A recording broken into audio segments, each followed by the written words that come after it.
Hi guys, ಎಲ್ಲರಿಗೂ ನಮಸ್ಕಾರ. ಇಂದಿನ ವಿಡಿಯೋದಲ್ಲಿ ಹೌಸ್ ಪ್ರಾಪರ್ಟಿ ಸಮ್ಮರಿ ಮತ್ತು ಫಾರ್ಮ್ಯಾಟ್ನ ತಿಳಿಸ್ಕೊಟ್ಟಿದ್ದೆ. ಈ ವಿಡಿಯೋದಲ್ಲಿ ಕ್ವಶನ್ಸ್ನ ಸಾಲ್ವ್ ಮಾಡೋಣ. 5 ಮಾರ್ಕ್ಸು ಮತ್ತು 12 ಮಾರ್ಕ್ಸು. ಇವಾಗ ಕ್ವಶನ್ ಯಾವ ರೀತಿ ಇದೆ ನೋಡೋಣ. ಫಾರ್ಮ್ಯಾಟ್ ನಾನು ಆಲ್ರೆಡಿ ಫಸ್ಟೇ ಬರ್ಕೊಂಡಿದ್ದೀನಿ, ಬೇಗ ಆಗಲಿ ಅಂತ. ನೀವು ಎಕ್ಸಾಮಲ್ಲಿ ಫಾರ್ಮ್ಯಾಟ್ನ ಬರ್ಕೊಂಡು ಹೋಗ್ಬೇಕಾಗುತ್ತೆ. ಸೊ ಕ್ವಶನ್ ಓದ್ತಾ ಹೋಗೋಣ. From the following information compute the annual value of the house. ಅಂದರೆ net annual value.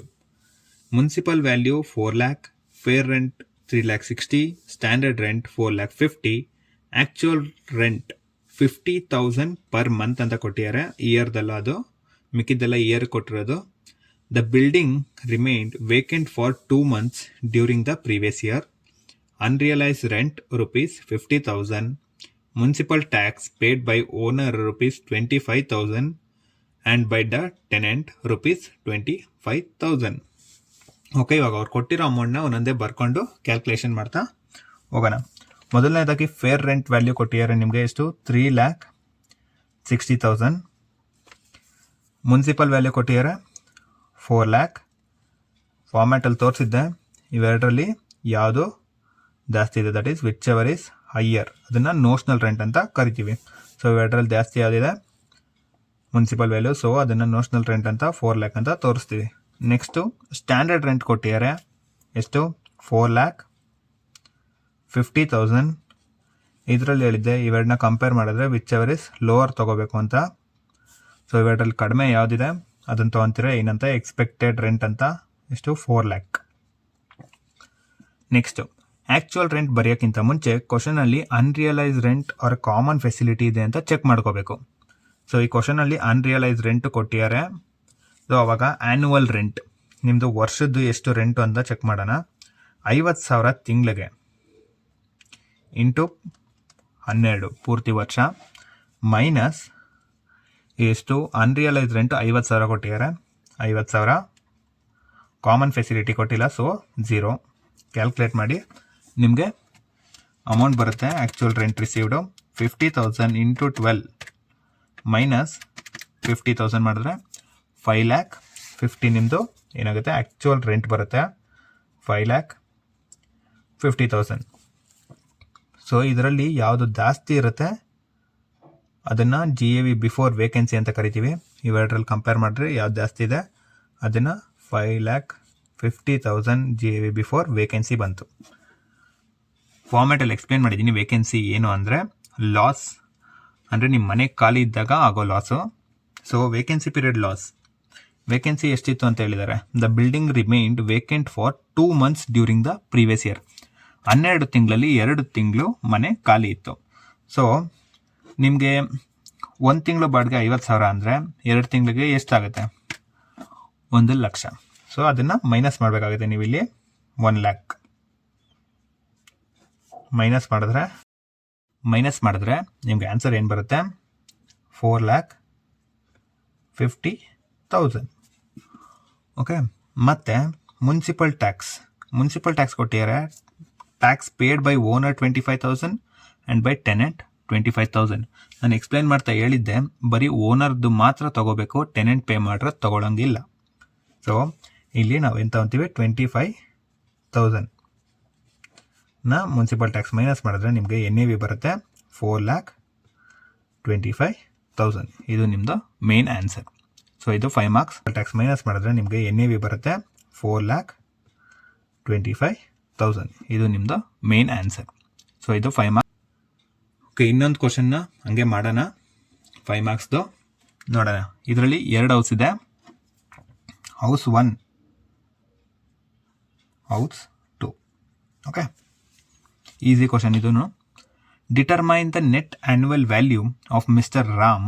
Expected fair rent 84,000, municipal value 72,000, standard rent 90,000, annual rent or actual rent 1,44,000, unrealised rent 72,000, municipal tax paid by the owner 12,000. As house 1 self occupied, house 2 let out. ಏನಂತ ಹೇಳ್ತಾ ಇದ್ದಾರೆ? House 1ನ self occupied ಅಂದ್ಕೊಳ್ಳಿ, house 2ನ let out ಅಂದ್ಕೊಂಡು calculation ಮಾಡಿ ಅಂತ ಹೇಳಿದ್ದಾರೆ. ನಾನು ಫಾರ್ಮ್ಯಾಟಲ್ಲಿ ತಿಳಿಸ್ಕೊಟ್ಟಿದ್ದೆ, ಹೌಸ್ 1 ಅಂದರೆ ಸೆಲ್ಫ್ ಆಕ್ಯುಪೈಡು ಕ್ಯಾಲ್ಕುಲೇಷನ್ ಈಸಿ. ಸೊ ಇದು ಹೌಸ್ 1 ಕಾಲಮ್ಮು. ನಾನು ಹೇಳಿದ್ದೆ ಎಲ್ಲ ಬ್ಲ್ಯಾಂಕೇ ಬರುತ್ತೆ ಇಲ್ಲಿ ಅಂತ, ಏನು ಬರಲ್ಲ. ಇಂಟ್ರೆಸ್ಟ್ ಕೊಟ್ಟಿದ್ರೆ NAVಗಿಂತ ಮುಂದೆ ಹೋಗಿ ಬರೀಬೇಕಾಗುತ್ತೆ. ಸೊ ಇದು ನಿಮ್ಮದು ಸೆಲ್ಫ್ ಆಕ್ಯುಪೈಡ್ ಮುಗೀತು. ನೆಕ್ಸ್ಟು ಇವಾಗ ಹೌಸ್ 1 ಆಯಿತು. ಹೌಸ್ 2 ನೋಡೋಣ. ಫೇರ್ ರೆಂಟಲ್ ವ್ಯಾಲ್ಯೂ ಎಷ್ಟು ಕೊಟ್ಟಿದ್ದಾರೆ? 84,000 ಕೊಟ್ಟಿದ್ದಾರೆ. ಮುನ್ಸಿಪಲ್ ವ್ಯಾಲ್ಯೂ ಎಷ್ಟು ಕೊಟ್ಟಿದ್ದಾರೆ? 72,000. ಇದರಲ್ಲಿ ಯಾವುದು ಜಾಸ್ತಿ ಇದೆ ಅದನ್ನು notional rent, that is 84,000. Standard rent ಕೊಟ್ಟಿದ್ದಾರೆ 90,000. ಇದರಲ್ಲಿ ಕಂಪೇರ್ ಮಾಡ್ತೀರಾ, ವಿಚ್ ಎವರ್ ಇಸ್ ಲೋವರ್ ಅದನ್ನು ಎಕ್ಸ್ಪೆಕ್ಟೆಡ್ ರೆಂಟ್ ಅಂತ ಕರಿತೀವಿ, ದಟ್ ಈಸ್ 84,000. ಆ್ಯಕ್ಚುಯಲ್ ರೆಂಟ್ಗೆ ಏನಿದೆ, ಅನ್ರಿಯಲೈಸ್ ರೆಂಟ್ ಇದೆಯಲ್ಲ ಚೆಕ್ ಮಾಡ್ಕೊಳ್ಳಿ.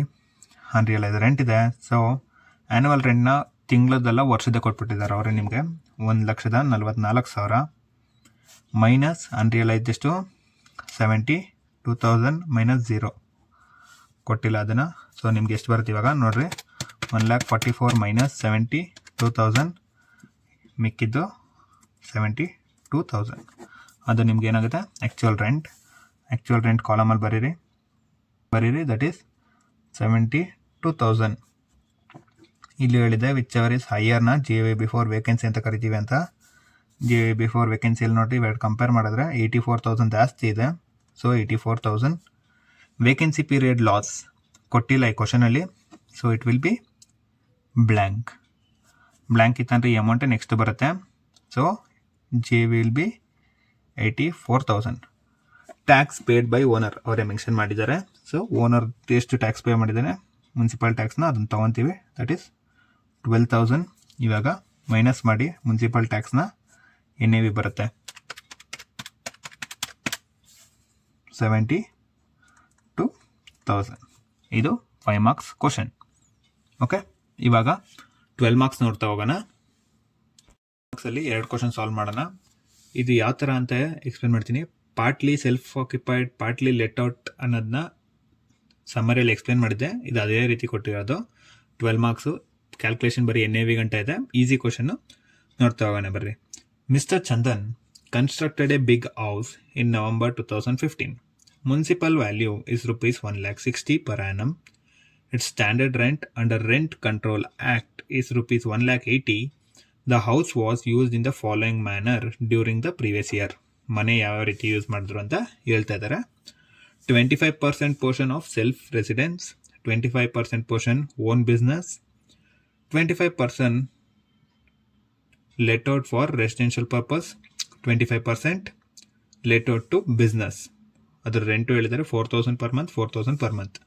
Other particulars, municipal tax 25,000, actual payment during the previous year 23-24 rupees 18,000, repair 9,000, ground rent 12,000, annual charge 8,000, fire insurance premium 4,000. ಇಷ್ಟೊಂದೆಲ್ಲ details ಕೊಟ್ಟಿದ್ದಾರೆ. Format ready ಇದೆ. Format ಪ್ರಕಾರ ಅವ್ರು ಹೇಳಿರೋ ಪ್ರಕಾರನೇ ಬರ್ಕೊಂಡಿದ್ದೀನಿ. ಮಾಮೂಲಿ ಪರ್ಟಿಕ್ಯುಲರ್ಸ್ ಕಾಲಮ್ ಬರುತ್ತೆ. 4 ಹೇಳಿದ್ದಾರೆ. 25% self, 25% own business, let out for residential 25, let out for business 25%. Okay, so ಇವಾಗ ಮಾಡ್ತಾ ಹೋಗೋಣ ಒಂದೊಂದೇ. ಇವಾಗ ಕೊಟ್ಟಿರೋ ಅಮೌಂಟಲ್ಲಿ ನಾವು 25% ಅಮೌಂಟ್ನ ಎಲ್ಲದಕ್ಕೂ ಬರ್ಕೋಬೇಕು. ಇವಾಗ ಮುನ್ಸಿಪಲ್ ವ್ಯಾಲ್ಯೂ 1,60,000 per annum ಅಂತ ಕೊಟ್ಟಿದ್ದಾರೆ. ಅದು ಎಂಟೈರ್ ಬಿಲ್ಡಿಂಗ್ಗೆ ಕೊಟ್ಟಿರೋದು. ಅದರಲ್ಲಿ ನಿಮ್ಮ ಮನೇಲಿ 4 ಪೋರ್ಷನ್ ಮಾಡಿದ್ದೀರಾ. ಸೆಲ್ಫು, ಓನ್ ಬಿಸ್ನೆಸ್ಸು, ಮತ್ತು let out for residential, let out for business. So ಇವಾಗ 1,60,000 ಎಂಟೈರ್ ವ್ಯಾಲ್ಯೂ ಇರೋದ್ರಿಂದ ಅದನ್ನು ಡಿವೈಡೆಡ್ ಬೈ 4 ಮಾಡಿ. ಯಾಕಂದರೆ 4 ಇರೋದಲ್ಲ, ಡಿವೈಡೆಡ್ ಬೈ 4 ಮಾಡಿದ್ರೆ ನಿಮಗೆ 25% ಬರ್ತಾ ಹೋಗುತ್ತೆ. ಅಕಸ್ಮಾತ್ 2 ಇತ್ತು ಅಂದರೆ ಡಿವೈಡ್ ಬೈ 2 ಮಾಡ್ತಾಯಿದ್ರಿ. ಸೊ ಮುನ್ಸಿಪಲ್ ವ್ಯಾಲ್ಯೂ ಏನಿದೆ, ಸೆಲ್ಫ್ಗೆ ಏನೂ ಬರೋಲ್ಲ ಡ್ಯಾಶ್, ಓನ್ ಬಿಸ್ನೆಸ್ಗೂ ಹೇಳಿದ್ದೆ ಏನೂ ಬರೋಲ್ಲ ಅಂತ ಡ್ಯಾಶ್ 40,000. ಓಕೆ, ಇಲ್ಲಾಂದರೆ ನೀವು 1,60,000 ಇಂಟು 25% ಮಾಡ್ಕೊಂಡು ಹೋಗ್ಬೋದು. ಇಲ್ಲ ಈ ಥರನೂ ಮಾಡ್ಬೋದು. ಕ್ವಶನಲ್ಲಿ ನಿಮಗೆ ಫೇರ್ ರೆಂಟಲ್ ವ್ಯಾಲ್ಯೂ ಕೊಟ್ಟಿಲ್ಲ. So it will be blank.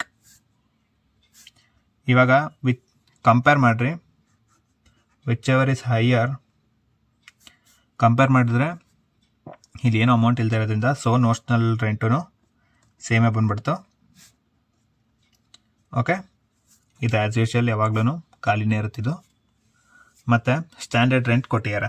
Standard rent under rent control act rupees 1,80,000. Full ಮನೆಗೆ 1,80,000 ಕೊಟ್ಟಿದ್ದಾರೆ. ಅಂದರೆ 4 ಪಾರ್ಟ್ ಇದೆ ಮನೆ, ಅವಾಗ ಎಷ್ಟಾಗುತ್ತೆ? 45,000. ಇಲ್ಲಿ ಬರೀತಾ ಹೋಗ್ರಿ, 45,000. ಇಲ್ಲಿ ಮತ್ತೆ ಕಾಲಿನೇ. ಇವಾಗ ನೋಷನಲ್ ರೆಂಟ್ ಮತ್ತು ಸ್ಟ್ಯಾಂಡರ್ಡ್ ರೆಂಟಲ್ಲಿ ವಿಚ್ ಎವರ್ ಇಸ್ ಲೋವರ್ ತೊಗೋಬೇಕು ಅಂತ ಹೇಳಿದ್ದೆ. ಸೊ ಇವೆರಡರಲ್ಲಿ ಯಾವ್ದು ಕಡಿಮೆ ಇದೆ ಅದನ್ನು ಎಕ್ಸ್ಪೆಕ್ಟೆಡ್ ರೆಂಟ್ ಅಂತ ಕರಿತೀವಿ. ಸೊ ಇಲ್ಲಿ 40,000.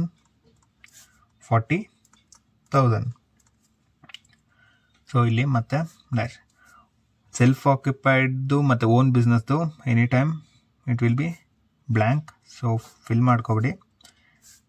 GAV ಗಂಟ ಮುನ್ಸಿಪಲ್ ಟ್ಯಾಕ್ಸು ಬರಲ್ಲ, NAVನೂ ಬರಲ್ಲ. ಬರೀ ಇಂಟ್ರೆಸ್ಟ್ ಇದ್ದರೆ ಮಾತ್ರ ಬರುತ್ತೆ. ಕ್ವಶನಲ್ಲಿ ಇಂಟ್ರೆಸ್ಟ್ ಇಲ್ಲ, ಸೊ NAVಗೆ ಸ್ಟಾಪ್ ಆಗಿದೆ. ಇಲ್ಲಿ ಗಂಟ ಬ್ಲ್ಯಾಂಕೇ ಬರುತ್ತೆ ಕಾಲಮ್ಸು. ಇವಾಗ ಎಕ್ಸ್ಪೆಕ್ಟೆಡ್ ರೆಂಟ್ ಆಯಿತು.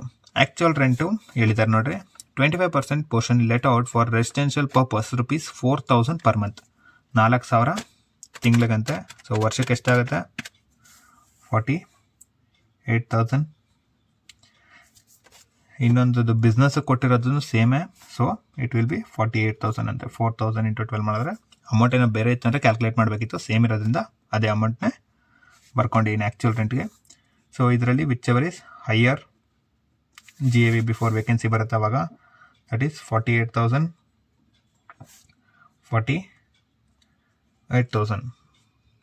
Okay, next vacancy period loss ಏನಾರು ಕೊಟ್ಟಿದ್ದಾರಾ?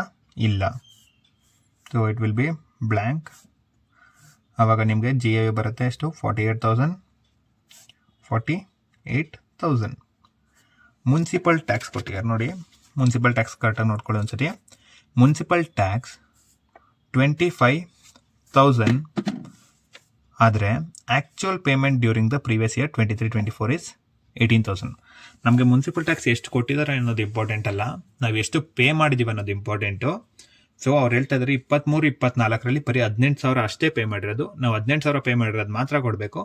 ಸೊ ಇವಾಗ ಮನೆದು ಹೆಂಗೆ ವ್ಯಾಲ್ಯೂನ 4 ಭಾಗ ಮಾಡ್ಕೊಂಡ್ರು, ಅದೇ ರೀತಿ ಪೂರ್ತಿ ಮನೆಗೆ ಮುನ್ಸಿಪಲ್ ಟ್ಯಾಕ್ಸ್ ಕಟ್ಟಿರೋದವರು. ಸೊ ಇವಾಗ ಏನು ಮಾಡ್ತೀರಾ? 18,000 ಡಿವೈಡೆಡ್ ಬೈ 4 ಮಾಡಿದ್ವಿ. ಅವಾಗ ಏನಾಯಿತು? 4,500 ಬರುತ್ತೆ. ಇಲ್ಲೂ ಏನು ಬರಲ್ಲ, ಫಸ್ಟ್ ಹೇಳಿದ್ದೀನಿ. ಸೊ ಇಲ್ಲಿ 4,500, ಇಲ್ಲೂ 4,500. ಇದನ್ನ ಏನು ಮಾಡಬೇಕು? ಮೈನಸ್ ಮಾಡಬೇಕು. ಮೈನಸ್ ಮಾಡಿದ್ರೆ ನಿಮಗೆ ನೆಟ್ ಆ್ಯನ್ಯುವಲ್ ವ್ಯಾಲ್ಯೂ ಬರುತ್ತೆ. 48,000 ಮೈನಸ್ 4,500 ಮಾಡಿದ್ರೆ 43,500 ನೆಟ್ ಆ್ಯನ್ಯುವಲ್ ವ್ಯಾಲ್ಯೂ. ಕ್ವಶನಲ್ಲಿ ಕನ್ಫ್ಯೂಸ್ ಆಗಬೇಡಿ. ರಿಪೇರ್ ಕೊಟ್ಟಿದ್ದಾರೆ, ಗ್ರೌಂಡ್ ರೆಂಟ್ ಕೊಟ್ಟಿದ್ದಾರೆ, annual charge, fire insurance premium. ನಾನು ಹೇಳಿದ್ದೆ ಸಮರಿ ಮಾಡ್ತಾ. ಕ್ವಶನಲ್ಲಿ ಇದನ್ನು ಫಾರ್ಮ್ಯಾಟಲ್ಲಿರೋದನ್ನ ಬಿಟ್ಟು ಬೇರೆ ಏನಾದ್ರು ಕೊಟ್ಟಿದ್ರು ತೊಗೊಬೇಡ್ರಿ ಅಂತ. So don't confuse, don't take that. ನೀವೇನು ಬರ್ದಿರ್ತೀರೋ ಅಷ್ಟನ್ನು ಮಾತ್ರ ತೊಗೊಳ್ರಿ. ಸೊ ನಿಮಗೆ ಇಲ್ಲಿ ಆನ್ಸರ್ ಬಂದಿದೆ 12 ಮಾರ್ಕ್ಸ್ ಕ್ವಶನ್ನು ಮುಗೀತು. ಇವಾಗ 12 ಮಾರ್ಕ್ಸ್ದು ಇನ್ನೊಂದು ಕ್ವಶನ್ ಸಾಲ್ವ್ ಮಾಡೋಣ. ಓಕೆ, ಇದರಲ್ಲಿ ಇಂಟ್ರೆಸ್ಟು ಇದೆ. ಸೊ ನಿಮಗೆ ಎಲ್ಲ ರೀತಿ ಕ್ವಶನ್ಸು ಕವರ್ ಮಾಡ್ದಂಗೆ ಆಗುತ್ತೆ. ಓಕೆ, ಕ್ವಶನ್ ಹೊತ್ತೋಗ್ನ. SMT Pranati is owner of 3 houses. The following are particulars related to 3 houses. 3 ಮನೆ ಕೊಟ್ಟಿದ್ದಾರೆ, ಅದರದ್ದು ಅಮೌಂಟ್ಗಳು ಕೊಟ್ಟಿದ್ದಾರೆ. ಕೆಳಗಡೆ ಕೊಟ್ಟಿದ್ದಾರೆ, ಪ್ರಣತಿ ಬಾರೋಸ್ rupees 6 lakh at 10% per annum from the bank for a construction house number 3. Construction completed 31/5/20. Date of borrowing loan 1/4/17. ಯಾವ ಥರ calculate ಮಾಡಬೇಕು ಅನ್ನೋದನ್ನ ನಾನು ಹೇಳ್ಕೊಟ್ಟಿದ್ದೆ ಸಮ್ಮರಿ ಇದರಲ್ಲಿ. ಸೊ ಇಲ್ಲೂ ಕ್ಯಾಲ್ಕುಲೇಟ್ ಮಾಡೋಣ. ಓಕೆ, ಇವಾಗ ಒಂದೊಂದೇ ಫಿಲ್ ಮಾಡ್ಕೊಂಡು ಹೋಗೋಣ. ಹೌಸ್ 1 ಲೆಟ್ಔಟ್ ಅಂತೆ, house 2 let out, house 3 self occupied. So self occupied ಕಾಲಮ್ನ ಏನು ಮಾಡಿ ಬ್ಲ್ಯಾಂಕ್. ಕ್ಯಾಲ್ಕುಲೇಷನ್ ಯಾವುದು ಬರಲ್ಲ ಇಲ್ಲಿ. ಬರೀ ಬಂದರೆ ಇಂಟ್ರೆಸ್ಟ್ ಮಾತ್ರ ಬರುತ್ತೆ. ಅಲ್ಲಿ ಗಂಟನೂ ಫುಲ್ಲು ಬ್ಲ್ಯಾಂಕು, ಬ್ಲ್ಯಾಂಕ್. ಇಂಟ್ರೆಸ್ಟ್ ಒಂದು ಬರುತ್ತೆ, ಅದನ್ನು ಕ್ಯಾಲ್ಕುಲೇಟ್ ಮಾಡಬೇಕು ನಾವು. ಓಕೆ, ಇವಾಗ ಇದಕ್ಕೆಲ್ಲ ಅಮೌಂಟ್ ಕೊಟ್ಟಿದ್ದಾರೆ, ಹಾಕೊಂಡು ಹೋಗೋಣ. ಫೇರ್ ರೆಂಟಲ್ ವ್ಯಾಲ್ಯೂ ಕೊಟ್ಟಿದ್ದಾರೆ 3,60,000, 3,60,000. ಓಕೆ. ಮುನ್ಸಿಪಲ್ ವ್ಯಾಲ್ಯೂ ಕೊಟ್ಟಿದ್ದಾರೆ 2,06,00,000. ಇದರಲ್ಲಿ ವಿಚ್ ಎವರ್ ಈಸ್ ಹೈಯರ್ ಅದು ನೋಷನಲ್ ರೆಂಟ್ ಆಗುತ್ತೆ. ಇಲ್ಲಿ 3,60,000, ಇಲ್ಲಿ 6,00,000. ಓಕೆ. ಸ್ಟ್ಯಾಂಡರ್ಡ್ ರೆಂಟ್ ಕೊಟ್ಟಿದ್ದಾರೆ, ಇಲ್ಲಿ 3,00,000 ಕೊಟ್ಟಿದ್ದಾರೆ, ಇಲ್ಲಿ 4,00,000 ಕೊಟ್ಟಿದ್ದಾರೆ. ಇದರಲ್ಲಿ ವಿಚ್ ಎವರ್ ಈಸ್ ಲೋವರ್ ಅದು ಎಕ್ಸ್ಪೆಕ್ಟೆಡ್ ರೆಂಟ್ ಆಗುತ್ತೆ. ಸೊ ವಿಚ್ ಎವರ್ ಈಸ್ ಲೋವರಲ್ಲಿ ಇಲ್ಲಿ 3,00,000, ಇಲ್ಲಿ 4,00,000.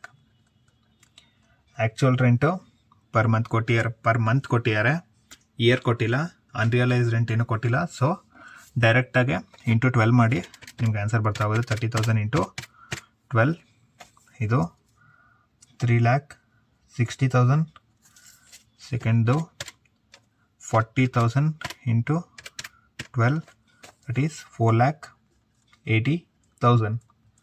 ಇದರಲ್ಲಿ ಮತ್ತೆ whichever is higher G before vacancy ಬರುತ್ತೆ, ಆವಾಗ 3,60,000, 4,80,000. ವೇಕೆನ್ಸಿ ಪೀರಿಯಡ್ ಏನೋ ಕೊಟ್ಟಿಲ್ಲ ಕ್ವಶನಲ್ಲಿ. So it will be blank. G V ಬಂದು 3,60,000, 4,80,000. ಮುನ್ಸಿಪಲ್ ಟ್ಯಾಕ್ಸ್ ಪೇಡ್ನ ಏನು ಕೊಟ್ಟಿದ್ದಾರೆ 10% of municipal value, 10% of municipal value. Municipal value ಮನೆದಿಲ್ಲಿದೆ, ಸೊ ಅದ್ರ ಮೇಲೆ 10% ಅಂತ ಹೇಳಿದ್ದಾರೆ. ಹೌಸ್ ಒಂದು ಮುನ್ಸಿಪಲ್ ವ್ಯಾಲ್ಯೂ 2,00,000 ಇಂಟು 10% ಮಾಡಿದ್ರೆ 20,000 ಮುನ್ಸಿಪಲ್ ಟ್ಯಾಕ್ಸ್ ಬರುತ್ತೆ. ಅದನ್ನ ಮೈನಸ್ ಮಾಡ್ಬೇಕು ನೀವು. ನೆಕ್ಸ್ಟು ಹೌಸ್ 2ದು ಮುನ್ಸಿಪಲ್ ವ್ಯಾಲ್ಯೂ ಬಂದ್ಬಿಟ್ಟು 6,00,000, ಅದರ ಮೇಲೆ 10% ಕೊಡಿ ಅಂತ ಹೇಳಿದ್ದಾರೆ. That is 60,000. ಇದು ಮೈನಸ್ ಮಾಡ್ತೀರಾ. ಸೊ ಎನ್ ಎ ವಿ ಬಂದ್ಬಿಟ್ಟು ನಿಮ್ಗೆ ಇಲ್ಲಿ 3,40,000 ಬರುತ್ತೆ, ಇಲ್ಲಿ 3,00,000 ಇಲ್ಲಿ 4,20,000 ಬರುತ್ತೆ. ಓಕೆ, ಇಲ್ಲಿ ಗಂಟ ಎನ್ ಎ ವಿ ಬಂತು. Next deductions under section 24 30% on N A V ಕೊಡಬೇಕು. ನಿಮಗೆ 3,40,000 ಬಂದಿದೆ, ಇಂಟು 30% ಮಾಡಿರಿ, ಎಷ್ಟು ಬಂತು? 1,02,000 ಬಂತು. ಈ ಕಡೆನೂ ಸೇಮ್ 4,20,000 ಇಂಟು 30%, ದಟ್ ಈಸ್ 1,26,000. ಈ ಎರಡು ಮನೆಗೂ ಇಂಟ್ರೆಸ್ಟ್ ಏನು ಕೊಟ್ಟಿಲ್ಲ, ಸೊ ಬ್ಲ್ಯಾಂಕ್. ಇವಾಗ ಮೈನಸ್ ಮಾಡಿ 3,40,000 ಅಂದರೆ ಎನ್ ಎ ವಿ ಏನು ಬಂದಿರುತ್ತೆ ಅದರಿಂದ ಇವನ್ನ ಮೈನಸ್ ಮಾಡಬೇಕು. ಮೈನಸ್ 1,02,000 ಮಾಡಿದ್ರೆ ಇನ್ಕಮ್ ಫ್ರಮ್ ಹೌಸ್ ಪ್ರಾಪರ್ಟಿ 1 ಬಂದ್ಬಿಟ್ಟು 2,38,000 ಬಂತು. ಇದರಲ್ಲಿ 4,20,000 ಮೈನಸ್ 1,26,000, ದಟ್ ಈಸ್ 2,94,000. ಹೌಸ್ 1 ಮತ್ತು ಹೌಸ್ 2 ಅವ್ರು ಕೊಟ್ಟಿರೋ ಡಾಟಾ ಪ್ರಕಾರ ಮುಗೀತು. ರಿಪೇರ್ ಚಾರ್ಜಸ್ ಕೊಟ್ಟಿದ್ದಾರೆ, ನಾನು ಆವಾಗಲೇ ಹೇಳಿದ್ದೀನಿ ತೊಗೊಳಂಗಿಲ್ಲ ಅಂತ. ಇವಾಗ ಮೂರನೇ ಮನೆಗೆ ಏನು ಸೆಲ್ಫ್ ಆಕ್ಯುಪೈಡ್ಗೆ ಇಂಟ್ರೆಸ್ಟ್ ಮಾತ್ರ ಬರುತ್ತೆ ಅಂತ ಹೇಳಿದ್ದೆ. ಸೊ ಇಂಟ್ರೆಸ್ಟ್ ಇಲ್ಲಿ ಇದಕ್ಕೂ ಕೊಟ್ಟಿದ್ರೆ ಇದಕ್ಕೂ ಕ್ಯಾಲ್ಕುಲೇಟ್ ಮಾಡ್ತಾಯಿದ್ವಿ, ಬರೀ ಹೌಸ್ 3ಗೆ ಮಾತ್ರ ಕೊಟ್ಟಿರೋದು ಇದನ್ನು. ಸೊ ಕ್ಯಾಲ್ಕುಲೇಟ್ ಮಾಡೋಣ. ನಾನು ಫಾರ್ಮೇಟ್ ಹೇಳ್ಕೊಟ್ಟಿದ್ದೆ, loan borrowed, loan repayment, construction completion. Okay, ಅವ್ರು ನಿಮಗೆ ಲೋನ್ ಬಾರೋಡ್ ಡೇಟ್ ಕೊಟ್ಟಿದ್ದಾರೆ, ಲೋನ್ ಕನ್ಸ್ಟ್ರಕ್ಷನ್ ಅವ್ರು ನಿಮಗೆ ಲೋನ್ ಬಾರೋಡ್ ಡೇಟ್ ಕೊಟ್ಟಿದ್ದಾರೆ, ಮತ್ತು ಕನ್ಸ್ಟ್ರಕ್ಷನ್ನ ಯಾವಾಗ ಕಂಪ್ಲೀಟ್ ಮಾಡಿದ್ವಿ ಅನ್ನೋದನ್ನ ಕೊಟ್ಟಿದ್ದಾರೆ. ಸೊ ಇವಾಗ ಲೋನ್ ರೀಪೇಮೆಂಟ್ ಡೇಟ್ ಕೊಟ್ಟಿಲ್ಲ ಅಂದರೆ ಇನ್ನೂ ಲೋನು ಇದೆ ಅಂತ ಅರ್ಥ. ಓಕೆ, ಇದರಲ್ಲಿ ಕನ್ಸ್ಟ್ರಕ್ಷನ್ ಬೇಗ ಆಗಿದೆ. ಸೊ ನಾನು ನಿಮ್ಗೆ ಹೇಳಿದ್ದೆ ಡೇಟ್ ಏನು ಬರುತ್ತೆ 1/4/17 ಟು 31, ಇದು ಮಾರ್ಚ್ ಆಗಬೇಕು, 3 ಅದೇ ಇಯರ್ದು 20. ಸೊ ಇಲ್ಲಿ ಗಂಟ ಮಂತ್ನ ಕ್ಯಾಲ್ಕುಲೇಟ್ ಮಾಡ್ಕೊಂಡು ಹೋಗಬೇಕಾಗುತ್ತೆ. ಸೊ ಬರ್ಕೊಂಡು ಹೋಗಿ 1/4/17 ಟು 31/3/18, 1/4/18 ಟು 31/3/19, 1/4/19 ಟು 31/3/20. ಓಕೆ, ಕರೆಕ್ಟಾಗಿ ಇಲ್ಲೂ 12 ಮಂತ್ಸ್ ಇದೆ, ಇಲ್ಲೂ 12 ಮಂತ್ಸ್ ಇದೆ, ಇಲ್ಲೂ 12 ಮಂತ್ಸ್ ಇದೆ. ಸೊ 12, 12, 24, 36 ಮಂತ್ಸ್, 36 ಮಂತ್ಸು ಬಂತು. ಸೊ ಇವಾಗ ಅಮೌಂಟ್ ಎಷ್ಟು ಅಂತ ಹೇಳಿದ್ದಾರೆ ಅಮೌಂಟ್ನ ಬರ್ಕೊಂಡೋಗ್ರಿ. ನಾನು ಹೇಳಿದ್ದೆ 6 ಲ್ಯಾಕ್ ಕೊಟ್ಟಿದ್ದಾರೆ, ಇಂಟು ಪರ್ಸೆಂಟೇಜ್ ಎಷ್ಟು ಹೇಳಿದ್ದಾರೆ, 10% ಅಂತ ಹೇಳಿದ್ದಾರೆ, ಇಂಟು ನಂಬರ್ ಆಫ್ ಮಂತ್ಸ್ ಎಷ್ಟು 36 divided by 12 whole divided by 5 ಮಾಡಿ ಅಂತ ಅಂದಿದ್ದೆ. ಕ್ಯಾಲ್ಕುಲೇಟ್ ಮಾಡಿ. 6 lac into 10% into 36 divided by 12 divided by 5 ಎಷ್ಟು 36,000 ಪ್ರೀ ಇಂಟ್ರೆಸ್ಟ್ನ ಕಂಡುಹಿಡಿದ್ರಿ. ಇಲ್ಲಿ ಲೋನ್ ರೀಪೇಮೆಂಟ್ ಡೇಟ್ ಇನ್ನೂ ನಿಮಗೆ ಕೊಟ್ಟಿಲ್ಲ, ಸೊ ಇನ್ನು ಲೋನು ಕ್ಲಿಯರ್ ಆಗಿಲ್ಲ ಅಂತ ಅರ್ಥ. ಅಂದರೆ ನಮಗೆ ಬೇಕಾಗಿರೋದು ಯಾವಾಗ 23-24, ಸೊ ಇನ್ನು ಲೋನ್ ಇದೆ ಅದು.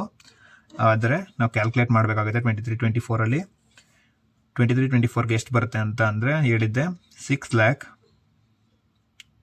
ಇಂಟು 10% ಮಾಡಿರಿ, ಅದು ನಿಮಗೆ 23-24 ಲೋನ್ನ ಕೊಡುತ್ತೆ. 6 ಲ್ಯಾಕ್ ಇಂಟು 10% 60,000. ಇವಾಗ ಎರಡು ಕಂಡುಹಿಡಿದ್ರಿ. ಇವಾಗ ಎರಡನ್ನೂ ಆ್ಯಡ್ ಮಾಡಿ ಇಲ್ಲಿ ಬರೀಬೇಕಾಗುತ್ತೆ ನೀವು. 60,000 ಪ್ಲಸ್ 36,000 ದಟ್ ಈಸ್ 96,000. ಇವಾಗ ಇದು ಮೈನಸ್ ಮಾಡೋಕ್ಕೆ ನಿಮ್ಗೇನು ಇಲ್ಲ ಅಲ್ಲ, ಸೊ ಅದಕ್ಕೆ ಇದು ನೆಗೆಟಿವ್ ಫಿಗರ್ ಬರುತ್ತೆ 96,000. ಇಲ್ಲಿ ಅದಕ್ಕೆ ಬರ್ತೀನಿ income or loss from house property. Income from house property ಎರಡರದು, ಲಾಸ್ ಫ್ರಮ್ ಹೌಸ್ ಪ್ರಾಪರ್ಟಿ ಈ ಮನೆದು. ಸೊ ಇದು 12 ಮಾರ್ಕ್ಸ್ ಕ್ವಶನ್, ಎಕ್ಸಾಮಲ್ಲಿ ಕೇಳಿರೋ ಕ್ವಶನ್ನು. ಓಕೆ, ಈ ವಿಡಿಯೋ ನಿಮಗೆ ಇಷ್ಟ ಆಗಿದರೆ ಸಬ್ಸ್ಕ್ರೈಬ್ ಮಾಡಿ, ಲೈಕ್ ಮಾಡಿ, ಹಂಗೆ ಶೇರ್ ಮಾಡಿ.